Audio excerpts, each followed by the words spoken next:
Greetings everybody, I'm in studio today. I'm going to talk to you about how to mix ambient and flash lighting.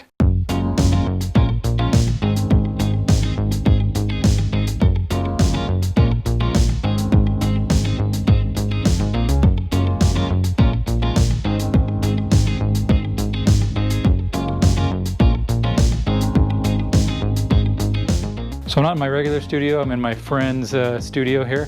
And he's actually got a lot of really cool stuff. So we are doing a Halloween type shoot. And so some of these vintage and creepy looking props will be really handy to have. So I set up this shoot in the same studio actually in another room last week or so. And since I used the video lights here, I'm using some of this bowling P1 and a few of these type of RGB lights for the video shoot. I'm gonna actually bring the same type of style in for the photos. So these are kind of a lower power light than like a strobe or a flash would be.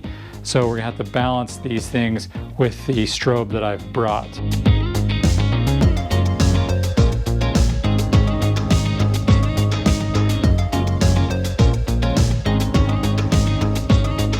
All right, let's talk about where we're at so far. So the first no-no when you're shooting, mixing ambient and flash is you want to control all the other ambient light. We're gonna have to do a little bit of finagling here because this is the only time we could really do this shot. You can see here there's skylights here and here and here, which means this studio as it is now is being lit up by the sun. So you'd first want to shoot in or get your environment as dark as possible so you can control the lighting. But what we've got going on here is I'm trying to use this 5-in-1 reflector with the black side down to just kind of control the light a little bit that's coming on here.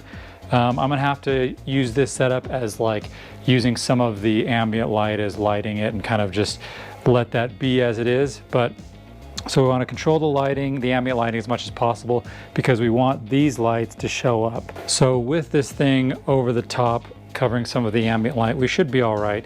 I am at 500 ISO and I'm at 1/25 of a second, 1/125 of a second and f8. I want to keep my aperture low just to keep everything in focus. This will be one of the last things I change if I'm not able to get the exposure looking the way I want it to with these two parameters. So I blocked out a decent amount of the light. These things being closer to the subject should overpower all the rest of the ambient light in the studio. But so what I'm going to do first is expose for these two lights because they are, I guess you'd say, the weakest link in the chain. They're the dimmest lights. So I got to expose for these ones because they're already at full power and I can't bring them up anymore. So I've got to use camera settings to control the exposure on these. So once I get those looking good, then I will move on to flash. So the shot we're trying to mimic is this one, and I'm actually noticing I had 3 of these RGB lights. There was one over here creating kind of a fire glow, and then a purple and an orange over here. I only brought 2 today, so what I'm gonna have to do is I'm probably just gonna move this one to the top or maybe over here and do the orange glow, and then scoot the purple one down and just kind of do more of a side-to-side effect.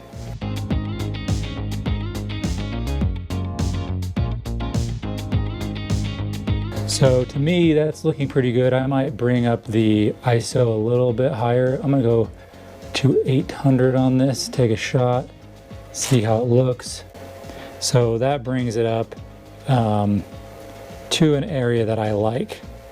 And actually this could be the shot, but I'm gonna put the flash in here. This is a Norman ML400, and he's also got a Norman ML600 down here. And then the first thing that I would do when using strobes is get the lowest power strobe you can, because it'll probably still be too bright for these little RGB lights. What you can do then is start adding ND filters if it's still too bright, even with the lowest power strobe, but we'll cross that bridge when we come to it. So what I'm gonna do is turn this thing down. So I'm gonna go down to the lowest power setting and take a shot.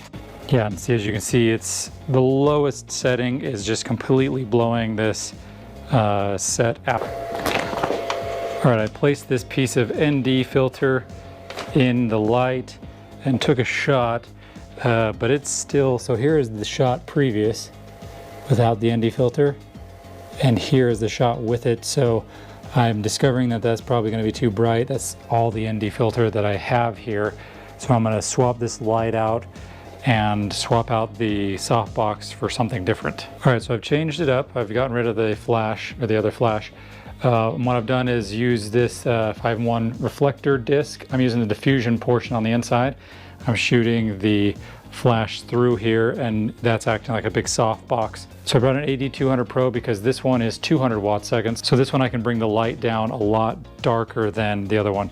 And here's the shot with the two lights on the side, the RGB lights. And then there's the shot with the AD200 Pro.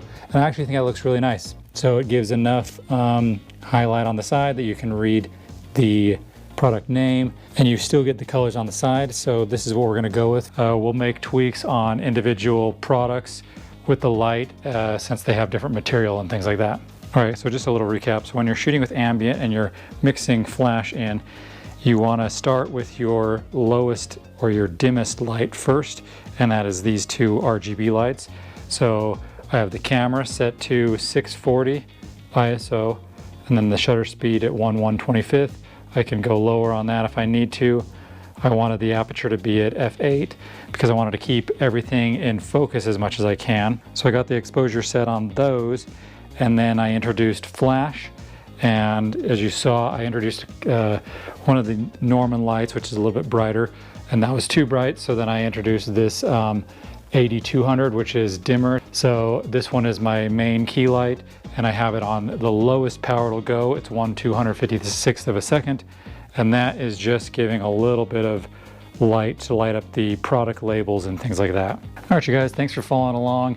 Hopefully this is entertaining and informative. Consider sharing this with another photographer friend who is interested in this type of stuff.